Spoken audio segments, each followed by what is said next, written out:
Welcome back.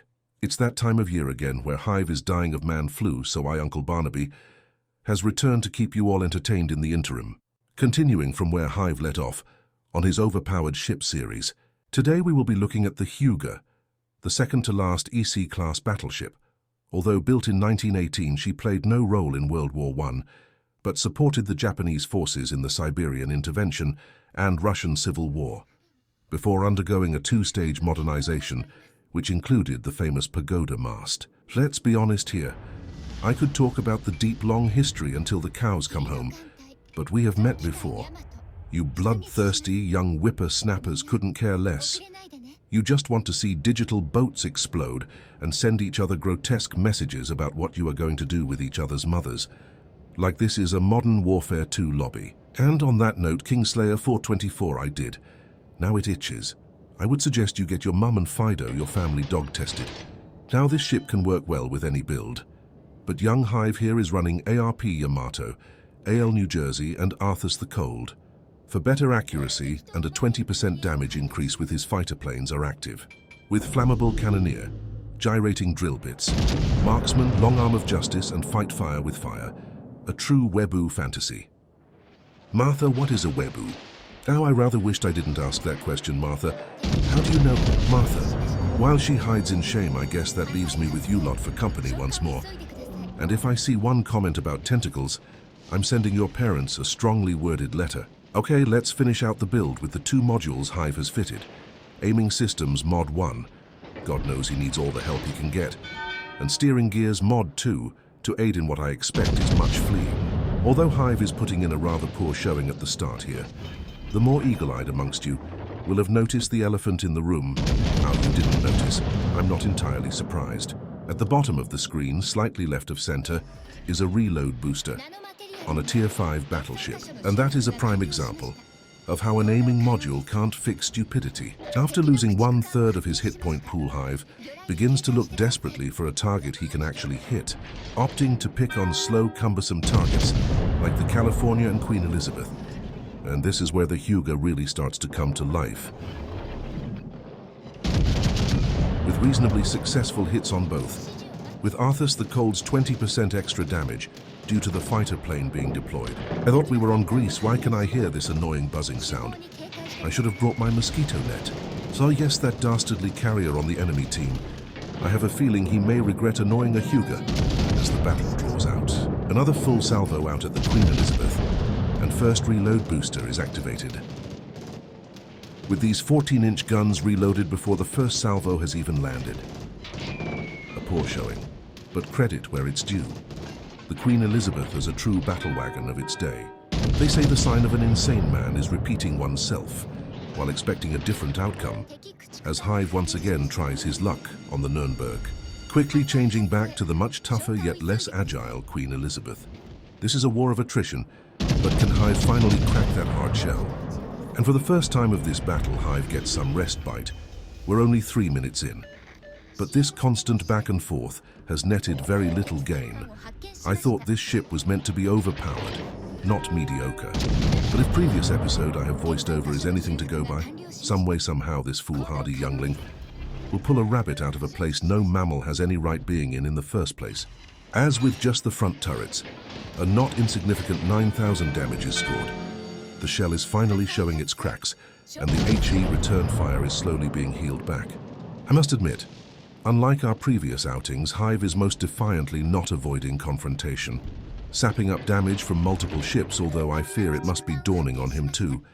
This cannot continue much longer. I think the penny finally dropped, but there is no easy route out of this as a third battleship has entered the fray and has Hive spotted. Things are not looking good for our intrepid adventurer, as even an enemy cruiser is emboldened enough to open water gunboat him. They smell blood. But whose blood is it? They smell. Left with no options, Hive simply must press on and try and get some cover. Under constant fire for almost 5 minutes now, there is only so much punishment one ship can take. It's almost as if a revenge arc is on the horizon. As he lines up a cheeky shot on the Kirov to remind him of his place.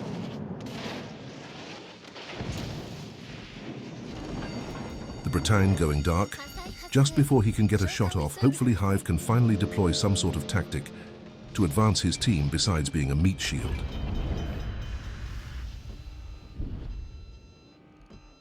For once, Hive slows down, takes his time aiming, hoping to finish off the Queen Elizabeth that has been his nemesis so far this match. The salvo is out, but is it any good? Minimal damage, disappointing damage, but Hive is dark and the battle will continue for a while longer at least. I was expecting more from this match, I'm not going to lie. I feel the focus on the Queen Elizabeth was the wrong move. Hopefully we live and learn. Hive, acutely aware of how low his hit points are, isn't looking to get into any direct conflicts now. He's going to look for sniping opportunities. The cheeky Kirov once again makes himself known. Hive takes a quick snapshot.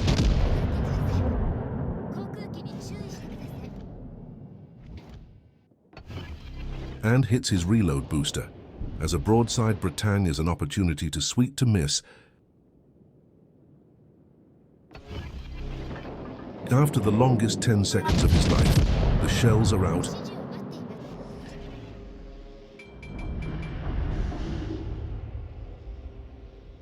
Only to miss due to some quick thinking by the Bretagne captain.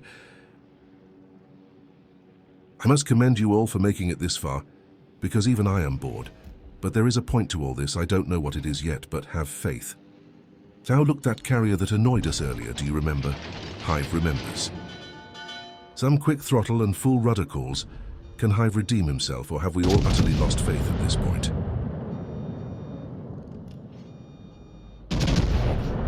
Front turrets are good, and the rear.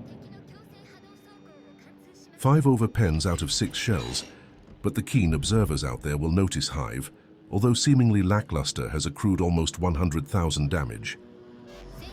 I think the lesson he is trying to teach is, your battleships can take a lot of hits, and being smart and staying alive allows you to play a pivotal role in victory.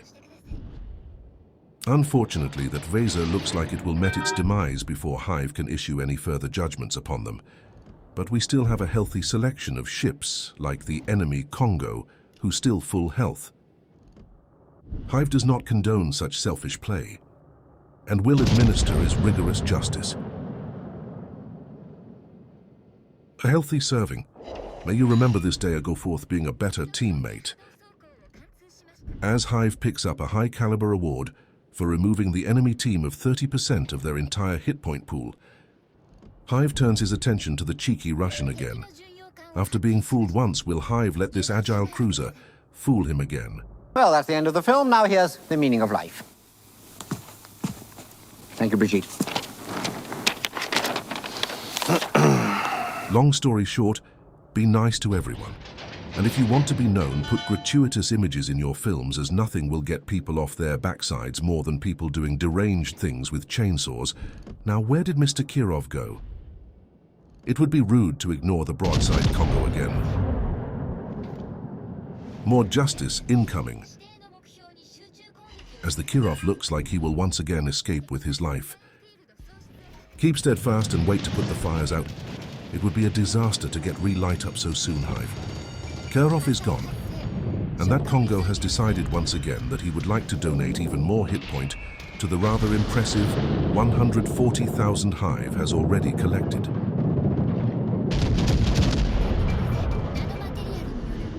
Ultimate justice is served, down to just 1 destroyer and 1 battleship. How much more trouble can Hive get himself into now, I wonder, with just 10,000 hit points left? I'm going to make an editorial decision here and cut a chunk out. Basically, the Bretagne runs to the border to no one's surprise. Hive gains an extra 23,000 damage on him, he explodes, and that's the match, 170,000 damage in a Tier 5 battleship, despite playing the meatbag for the first 5 minutes.